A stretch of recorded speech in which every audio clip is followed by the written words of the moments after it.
Brand new movie that's hitting theaters this upcoming Friday. The film takes place in the 72-hour time period before D-Day. The film follows Andrew Scott as James Stagg, a meteorologist brought in by Churchill underneath the presence of Dwight Ike Eisenhower, who in this movie is played by Brendan Fraser, whose task is for Andrew Scott's character is to make sure that the weather on June 5th, 1944 is good enough for the Allies to go to war against the Germans. While Chris Messina plays a character named Irving Crick, the American meteorologist who believes it's perfectly okay for the Allies to go to war, Stagg sees that there could be some severe storms that could, one mistake, kill many, many allies before the war even gets going. Also, Carrie Condon's also in the movie as someone who works hand in hand with Eisenhower throughout the entire film. The movie is an hour and 40 minutes and is PG-13. Welcome back, everyone, to a brand new review here at Max Talks Movies. My name is Max Dinnenberg. This is my review of the new film, the war film Pressure. Luckily, got a chance to get to an advanced screening of this movie on Memorial Day. There was some Memorial Day early screenings across the country for this movie, as this movie deals with World War II. And this is definitely a different type of war movie. It's not about the war at all. Not really about seeing people get killed, people shooting each other. This movie shows snippets of that, but has no business wanting to be involved. This is not an epic war action movie, nothing like that. This movie is about the behind the scenes of what it takes to send these people to war, and that one minor mistake in any element of this could kill thousands of people. And that's what Andrew Scott is balancing in this movie. He's a meteorologist brought in just to figure out, again, in 1944, he really couldn't tell the weather at points. He had to figure out a forecast 3 days beforehand before they were planning on going to D-Day and to attack the Germans.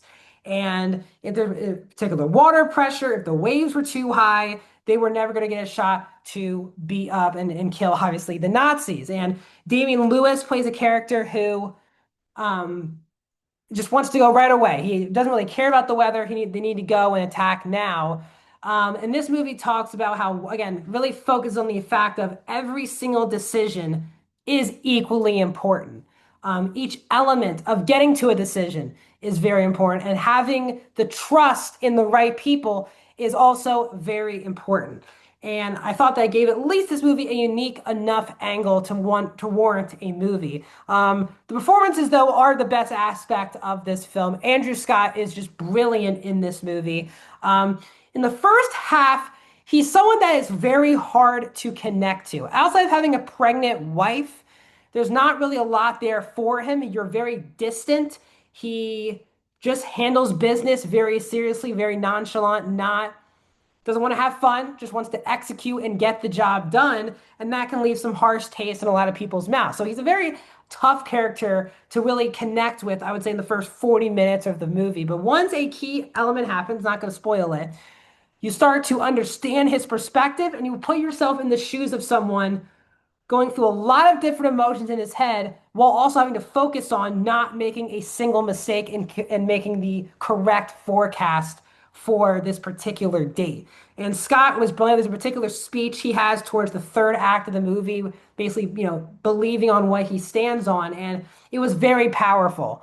And he is such a very under the radar actor. And Scott really delivers here. Fraser is also really good because there's also some similarities between the characters of Stagg and Eisenhower.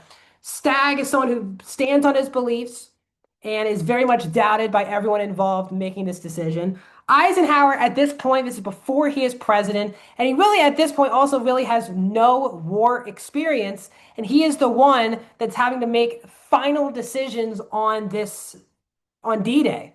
And a lot of people around him are not taking him seriously. Other generals, other people working for him are undermining him in front of everyone.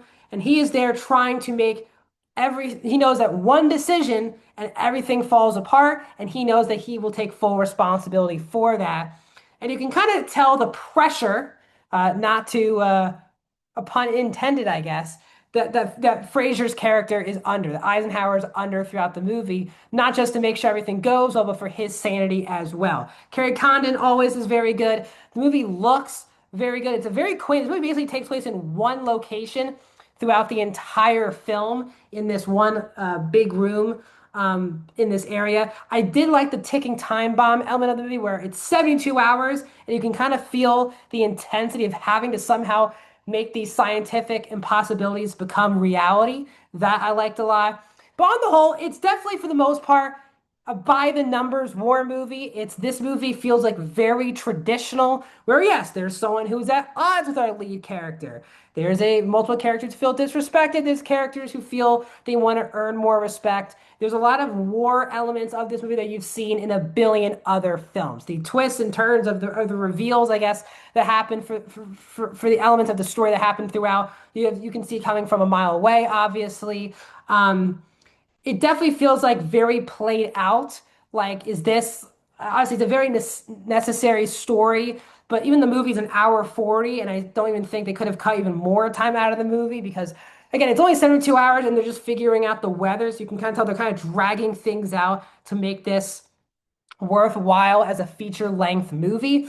And I do think some of the other supporting characters are extremely one-dimensional, like Carrie Condon, Chris Messina, Damian Lewis. All of those characters are extremely one-dimensional. Performances elevated, but on the page and in the script, and based on the characters in the movie, they're just very one-note and generic. You have the person who opposes Stag.